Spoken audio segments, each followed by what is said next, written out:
Once you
weightlifting world is 500 kilograms. So how did the Incas transport this granite to such a high altitude location? Look at the way the stones fit so neatly together like jigsaw pieces. How did they cut granite with such precision? Look beyond the stones. Who were these gigantic steps made for? And by who? Babelovo Palace and its bath. This bath was allegedly created from a 160-ton piece of granite. 160 tons is 145,000 kilograms. The bath structure today weighs 48 tons, or 43,000 kilograms. They say it took the artist 10 years to create. But look, how perfect its curved structure is, and the upper rim of the bath. Yeah, right. No matter what fabrication they attach to this, creating such a structure by hand is impossible without advanced machinery. Alexandra Column, erected in 1834. The column is a single piece of red granite. It weighs 600 tons, or 540,000 kilograms. Again, how did they lift this in the 1830s? And how was it carved to such perfection? Look at the intricacy displayed in the statues of Capella San Severo. These were allegedly crafted in 1753. It is obvious this is not handcrafted.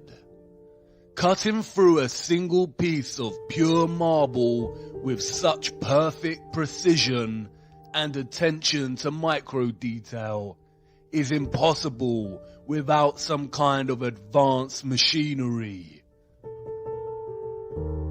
History as we know it is a lie.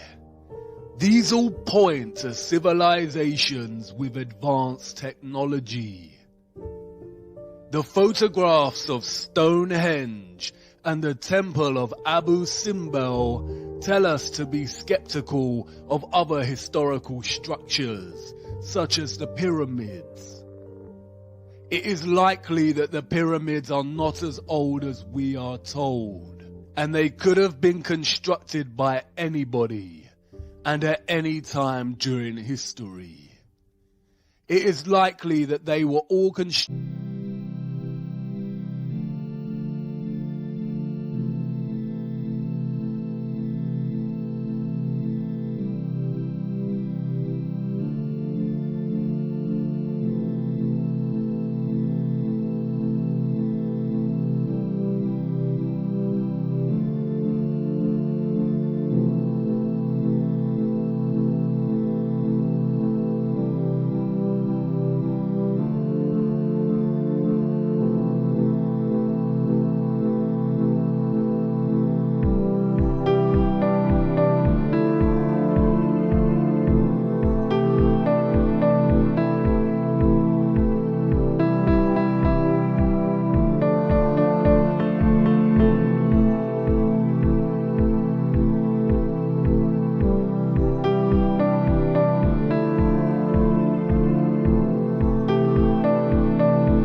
orphan trains, suggesting they needed to repopulate large areas of the world at some point.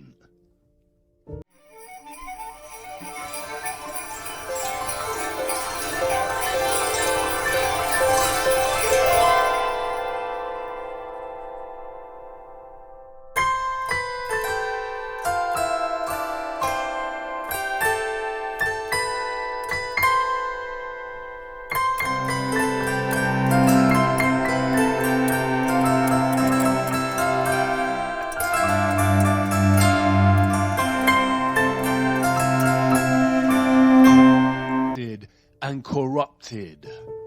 The Mandela effect. Why do you think it was so easy for the Rothschilds to rise to power? Were they just really adept at manipulating the financial world?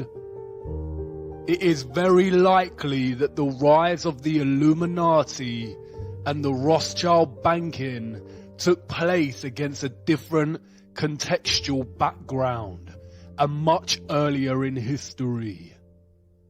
The Napoleonic War is likely a fabrication, and the war in which the Rothschilds came to power was a different kind of war. It is also highly likely that Tesla's story is not entirely true. It seems more accurate that he actually rediscovered free energy, and that's why it was suppressed immediately and not given a chance. It seems very convenient that photography was not officially invented until 1822. Are we advanced today? Yes, we have computers. But look at all the wires. Our infrastructure has not actually progressed. Trains, cars, and planes, in principle, are the same as they were when they were invented. Aesthetics and slight improvements in speed give the illusion of progress. Control and manipulation, both necessary as we advance technologically, because technology exposes their lies. Advanced cameras expose the lies of space. That is why the key methods for discerning truth from lies is to trust our own eyes, senses, and judgment over narrative. There is zero evidence of the heliocentric model on Earth. And to follow the people who run our world, follow the money, follow the bloodlines, follow the symbolism, and follow their fear. When they suppress, when they scream hoax, when they smear, we must dig and examine. The question burns. Who or what cut down our giant trees and mined the earth? And where did all the mined material go? There are a handful of possible conclusions we can draw from studying the geological nature of our flat Earth. The first is that whatever beings mined Earth were undeniably more advanced, technologically, industrially, and intelligently than the human species. The second is that they were obviously much larger than us as a species. You could reconcile the possibility that they were humans like us, but just technologically more advanced, and had developed the machines capable of committing such actions. But this is very unlikely. Mythological stories of giants abound in our culture, and these tales can be found in every single culture throughout history. In the Christian and Jewish biblical texts, we find accounts of the Nephilim. In ancient Greece and Rome, we have giants and titans. In the Quran, we have the people of Ad. Giants are present in scripture, mythology, oral history, folklore, literature, and movies. The Book of Enoch speaks about fallen angels, or the Watchers, beings that came from a realm above the firmament and began to interbreed with humans. And they became pregnant, and they bare great giants, whose height was 300 ells, who consumed all the acquisitions of men. And when men could no longer sustain them, the giants turned against them and devoured mankind. And they began to sin against birds and beasts and reptiles and fish, and to devour one another's flesh and drink the blood.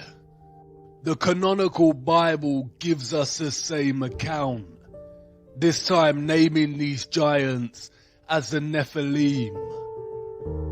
The Nephilim were on the earth in those days and afterward. During that time, the sons of the true God continued to have relations with the daughters of men, and these bore sons to them. They were the mighty ones of old times, the men of fame. The land that we have gone through as spies is a land that devours its inhabitants. And all the people that we saw in it are of great size. There we saw the Nephilim, and to ourselves we seem like grasshoppers, and so we seem to them. It would be naive to think the ancient texts have not been edited, or books of scripture hidden. The Vatican Apostolic Archives are highly secretive vaults containing thousands of texts inaccessible to the public.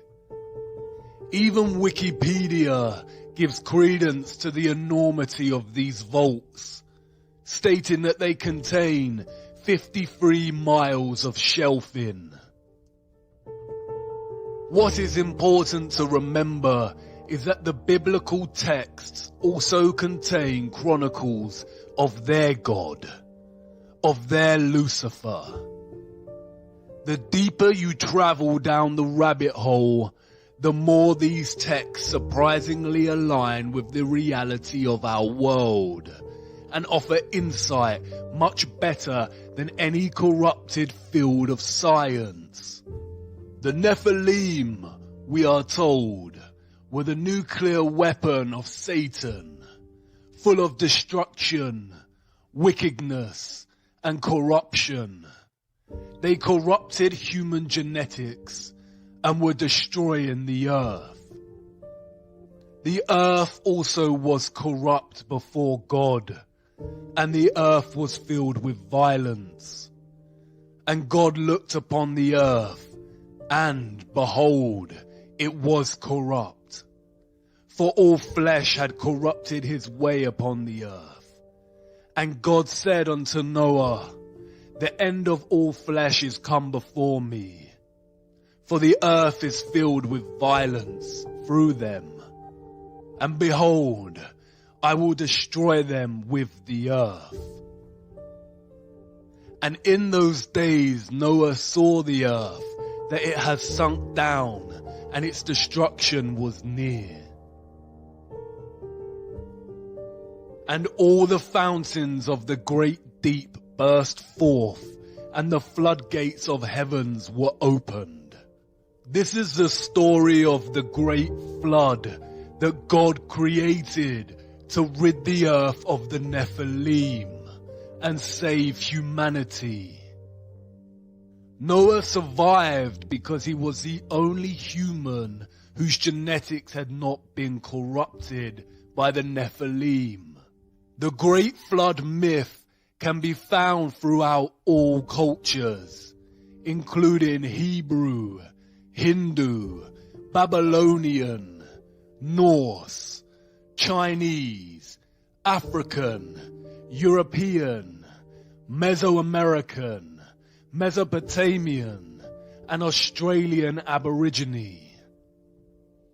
This is the same satanic method of deception we see with the many names of Lucifer throughout cultures. There is one true historical account of what happened before and during the Great Flood, but the account has been mythologized and fragmented in order to deliberately deceive and confuse. People are less likely to gravitate towards mythology when the scientists are pushing mathematical bamboozlement. The geological and natural world cannot be edited. The truth only suppressed and manipulated through narrative. These wonders provide undeniable evidence of large-scale mining of Earth. They fear us discovering the anomalies, the pieces of history they cannot cover up or overlooked when creating their false narratives. Advanced cameras prove that there is some kind of water surrounding our firmament above, and the tremendous mining of land under the oceans indicate that at some point in our history, the earth was indeed sunk down and being destroyed by a species much larger than humans. Impact craters are found everywhere. There are 190 spread across Earth. We are told they are caused by debris and meteorites from outer space. But look closer. Any geologist worth their salt would immediately ask the question, where is the remaining meteorite rock? If a meteorite of 160 foot in length crashed into Earth, then where did it go? Of course, they tell us that the meteorite mostly vaporized upon impact due to its speed. The same story over and over again. Claims that no one can actually prove.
And it's possible that it was the waters from the great deep that filled the huge excavated land with what's now known today as the oceans.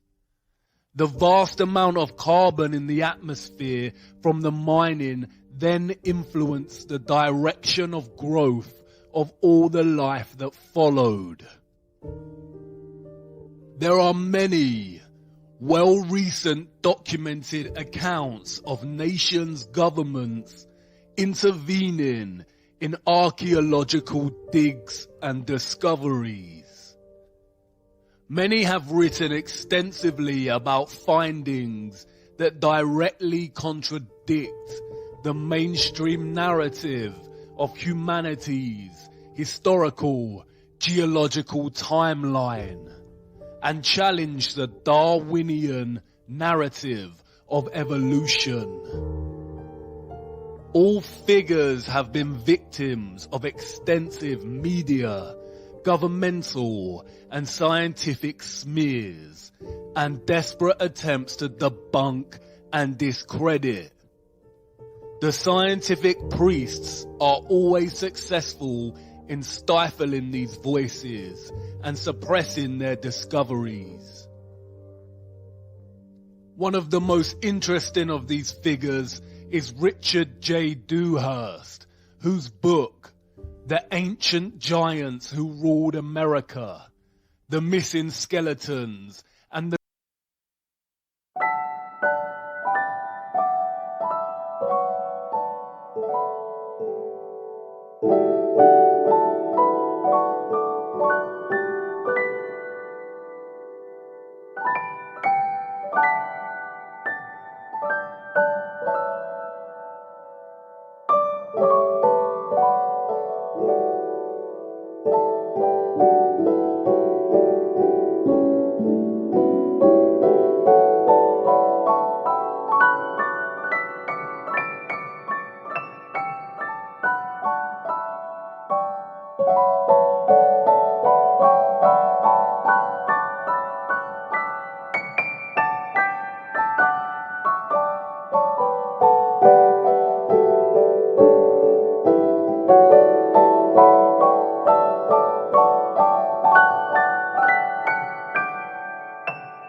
species out. Can you see how they have corrupted a real truth and told us in their indirect way? Dinosaurs probably did exist, but not in the narrative or timeline they've given us. In a world of enormous silicon trees, there would be so much oxygen in the atmosphere. Because of this, living life would grow to immense heights and sizes. All life back then was a lot bigger than it was today. Because of the oxygen, living creatures would also have lived much longer lives, some for hundreds of years. If giants did once exist, then why lie and hide it from us? Simply because it completely destroys the theory of evolution. It is no secret that Charles Darwin's grandfather, Erasmus Darwin, was a Freemason, as was the entire family's male lineage. Erasmus was not just any Freemason. He was a 33rd degree Freemason, the highest rank of the organization. The number 33 is highly satanic, used throughout their symbolism and rituals. Not only do the numbers produce their beloved 6 when added together, but 33 is also a direct allusion to the age Christ was when he was crucified, always mocking that which directly opposes their God. Darwin's theory of evolution is just that, a theory. The double standards are outstanding. Darwinism has always carried the title, the theory of evolution, just like gravity is the theory of gravity. But their scientific theories are forced upon us from birth and taught in our education systems as truths. When a conflicting theory arises, they are usually classified as conspiracy or pseudoscience. We need to wake up. The fact remains that Darwin's theory of evolution has never been proven. Just like gravity, we do not actually witness evolution taking place. There is literally no evidence of species evolving. We just have to have faith that at some point, millions of years ago, it took place. They have never found the missing link between humans and monkeys, and all subsequent militant work by figures such as Richard Dawkins and David Attenborough is nothing more than satanic programming and propaganda. I too was brainwashed by Dawkins' The God Delusion, a stupid mistake. Throughout the last century, scientists have desperately tried to find proof of evolution, enforcing so-called discoveries to the point of invention. They have claimed to have found a jawbone of the missing link, what is referred to as the Piltdown Man. For the next 40 years, scores of scientific articles, artistic reconstructions, and over 500 doctoral theses were written on this subject. But in 1953, tests proved conclusively that the Piltdown skull was actually human and only a few hundred years old, while the lower protruding jaw was from a recently deceased orangutan. A deliberate hoax. They lie. The 33rd degree Supreme Council of Freemasonry was held in Paris. Revealed in the minutes of their meeting is their promotion of evolution as science, while they themselves mock the theory. The minutes read, "It is with the scientific theory of evolution in view that we are constantly, by means of our press, arousing a blind confidence in these theories. The intellectuals will puff themselves up with their knowledge and without any logical verification of them will put into effect all the information available from science, which our agenteur specialists have cunningly pieced together for the purpose of educating their minds in the direction we want. Do not suppose for a moment that these statements are empty words. Think carefully of the successes we arranged for Darwinism. Darwinism had two objectives. The first, to dislocate the notion of creation as a real possibility, much like heliocentrism. And the second, to create social Darwinism, the idea of superior races and social classes, propelling humankind into some false belief that they must succeed and beat all competition. Social Darwinism became one of the driving ideologies behind fascism, communism, capitalism, and eugenics. It is in direct conflict with the teachings of Christ. Real consideration needs to be given to the reality of the Luciferianism at the heart of the entire social, economic, cultural, and historical fabric that governs our everyday world. Real consideration needs to be given to why such evil is being committed to children on a grand scale.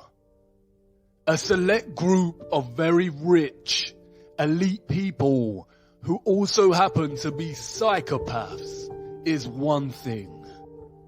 But this is more than that. The crux of it is this: Lucifer worship, satanic slave control of the human population, and crimes against children could exist without the need to deceive us with heliocentrism. The fabrication of heliocentrism comes with great risks for the satanic cabal as our own personal technology advances. People are waking up and questioning the narrative. The spell that they cast over us years ago is slightly losing its grip. They are hiding something. Perhaps the source of good, a creator, prophecy, of a land. We are their slaves. They continually lie to us, committing crimes against humanity in the name of their Lucifer, while we are kept slaves, making them rich and supporting their twisted democracy. The possibility of other lands and planes of existence that they control or are controlled by is very probable. Whether accounts of the Nephilim are truly accurate, it is not possible to say. Admiral Byrd did state that there is land beyond the South Pole.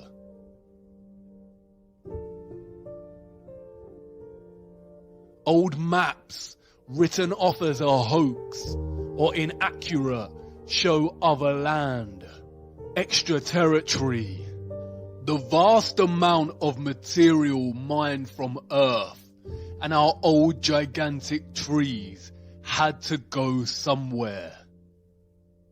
It is very possible that they have discovered a way out of the firmament at Antarctica and are able to leave. It's also possible that there are other concentric ice walls, and Antarctica is just the first one, and the foundations of the firmament lie way beyond. But there is a problem. They can only traverse this plane. They have never been able to go above or below, and that is their goal.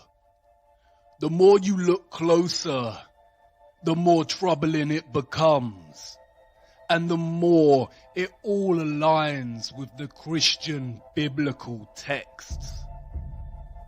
Ye are of your father the devil, and the lusts of your father ye will do.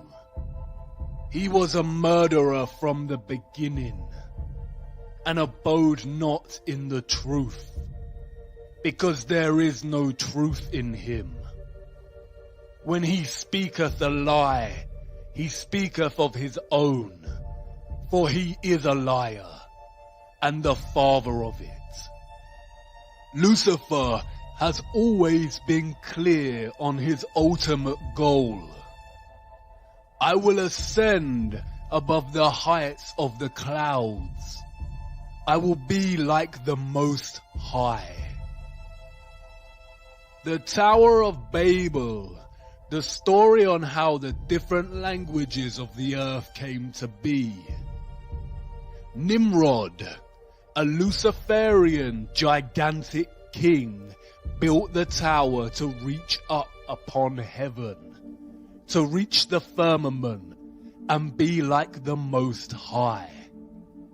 God saw what they were doing and broke the tower and scattered all people over the earth and divided them by different languages so they may not attempt this again.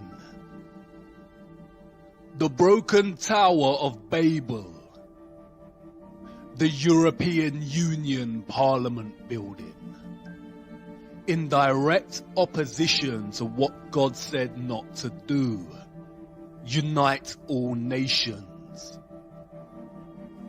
The EU, a branch of the United Nations. Our minds programmed and manipulated by the media to think this could ever be a good thing. Union of all, a utopian lie to advance the Illuminati satanic agenda of a one world government. Their new world order, Novus Ordo Seclorum, the uniting of nations under one government, under one world currency, one world military, one world religion, the end goal, all potential threats to their system dissolved, complete control over the human slave species. A new world order. A new world order. A new world order. A new world order. New world order. And a new world order. A new world order. A new world order. A new world order. A new world order. A new world order. A new world order. A new world order. World order. A new world order. As I've told you before, because I love it so much, Novus Ordo Seclorum, a new order for the centuries, for the ages, forever. The international order. Global governance. Global governance. Global governance. Global society.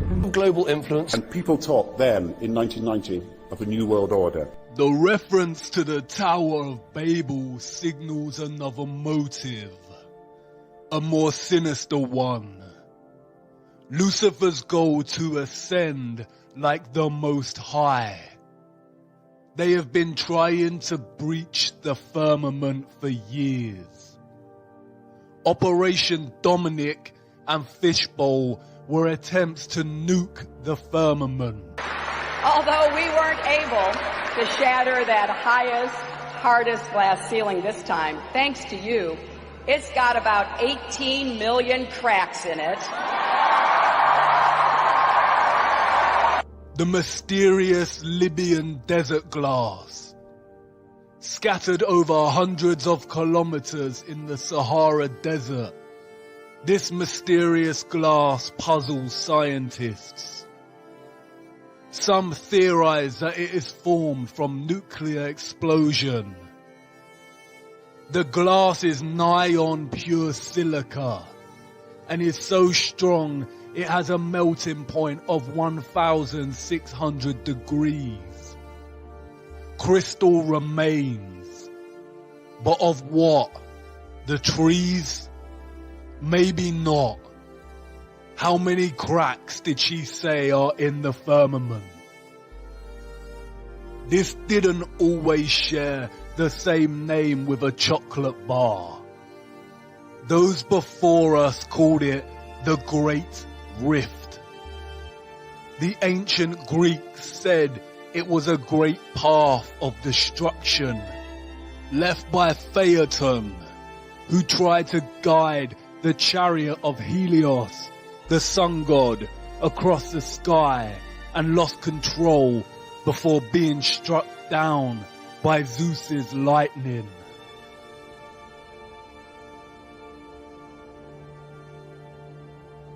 They've been trying to breach the firmament for thousands of years.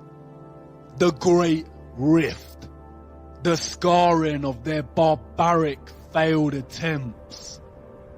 Glass of pure silica, a silicon dome, a semiconductor separated by the waters, the electrical conductors, powering the luminaries through vibrational electromagnetic energy. They use quantum physics to articulate the properties of semiconductors. They call it the crystal lattice, the description of atoms, ions, and molecules in crystalline matter. Look at a crystalline lattice, hexagons. Look at the atomic structure of the lattice, the hexagon and the cube. The crystalline unit cell of the cube is the most common shape found in crystal. What do they know? What energetic field of darkness are they worshipping, giving their energy to, and sacrificing children for? And then there is this. They are doing it right now while we sleep. CERN. The Large Hadron Collider. This is the world's largest and highest energy particle collider and the largest machine in the world. They are in search of the Higgs boson particle to prove the Big Bang and to understand the nature of dark matter and black holes. All lies. Look at CERN's logo. 666. Do you remember the ritual that was filmed at CERN, located on the border of France and Switzerland? Shiva the Destroyer. The same symbol adorns the boardroom of the World Health Organization. The World Wide Web was invented here at CERN. 666. Look at the dance opera they put on to celebrate the opening of this.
These are supposed to be scientists. This is a ritual full of Luciferian imagery. Lucifer, oh how you fell. Look, Shiva's dance of destruction. And the fifth angel sounded, And I saw a star fall from heaven unto the earth, and to him was given the key of the bottomless pit. And they had a king over them, which is the angel of the bottomless pit, whose name in Hebrew tongue is Abandon, but in the Greek tongue hath his name Apollyon. Apollyon, Apollo again, the moon landing missions. The town in France where CERN is located is called Saint-Jean-Pully. The name Pully comes from the Latin Apolliasum, and it is believed that in the Roman times a temple existed in honor of Apollo, right here where this French town is situated. And the people who live there believe that it was a gateway to the underworld. What did God banish to the bottomless pit? The souls of the Nephilim. You've seen this geometry before. The 8-spoked wheel. It is the wheel of time.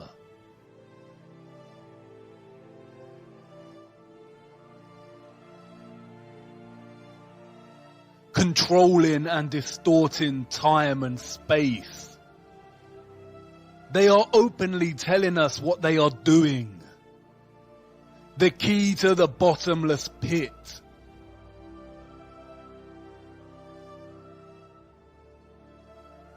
They are trying to open a portal to another realm or bring something out into our realm. The bottomless pit.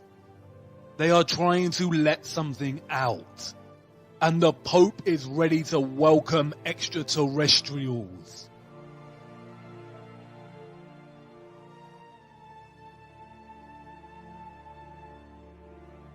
The sculpture in the Vatican is called Resurrection. Does this look like Christ to you? They are trying to resurrect something, but it is not Christ, and they are not aliens. The whole alien deception has been programming us from the beginning to accept something other. Some kind of life that is not human, but something else. Look at the satanic symbolism at the ceremony dedicated to the opening of the Gotthard Tunnel in Switzerland. This was put on by CERN.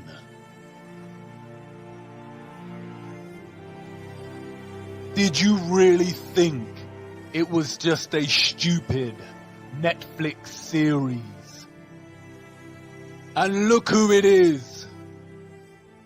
Up to no good. Alice. Desperately trying to go into or get out of Wonderland.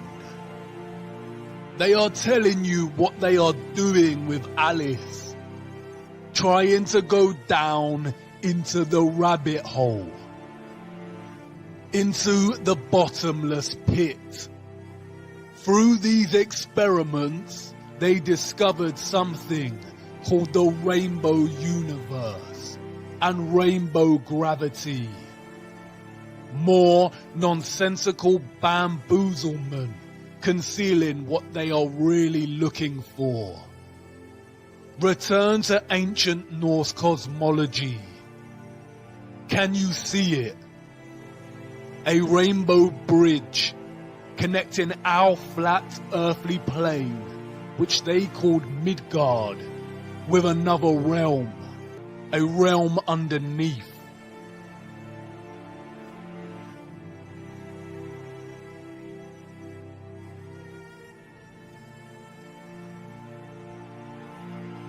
You did not notice the enormous trees before, did you? Heed it now.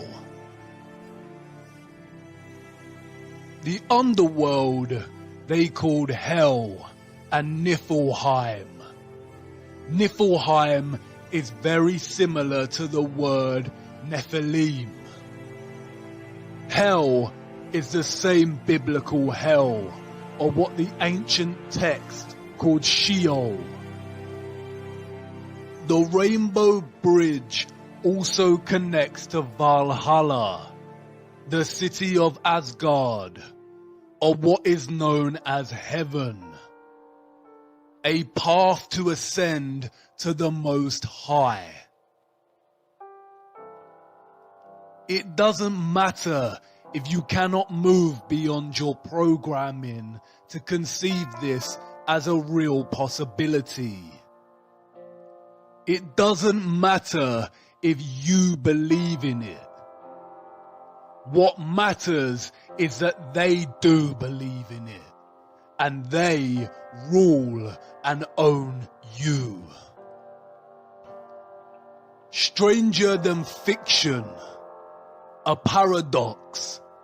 The deeper down the rabbit hole, the more upside down everything becomes.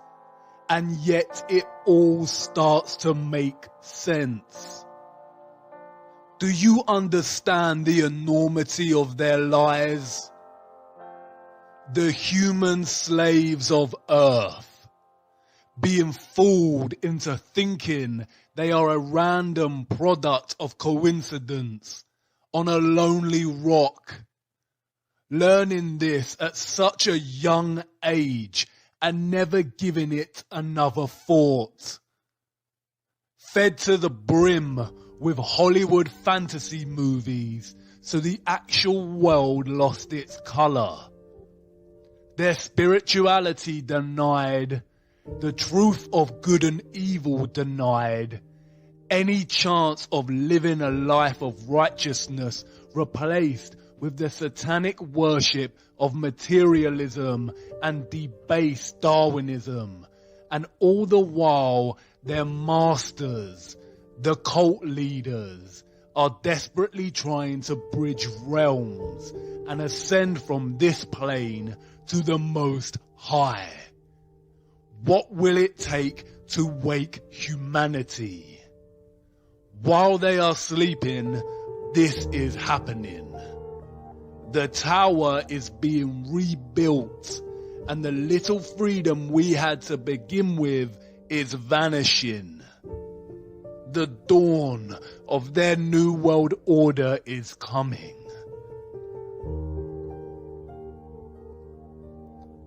But I know you've stirred, viewer, and I'm grateful for it. Now is not the time to lose faith. We have to tumble down one last rabbit hole before I let you go. What I am going to show you should restore your faith and hope. Come on now, our final stop has arrived.